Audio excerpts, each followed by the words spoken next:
1000 దహన బలులైనా అర్పించవచ్చు, దేవుడు నీతో మాట్లాడవచ్చు.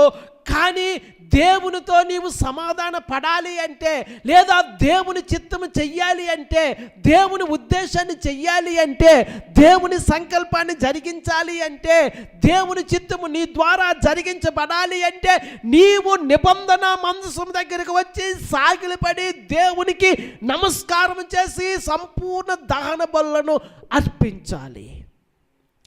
దేవుని నామానికి మహిమ కలుగును గాక. 1000 దహన బలులు అర్పించాడు సొలొమోను. కానీ యెరూషలేములో ఉన్న నిబంధన మందసము దగ్గరికి వచ్చి సాష్టాంగపడి అక్కడ దహన బలులను సమాధాన బలులను అర్పించి దేవునికి సాష్టాంగపడి నమస్కారం చేస్తూ ఉన్నాడు.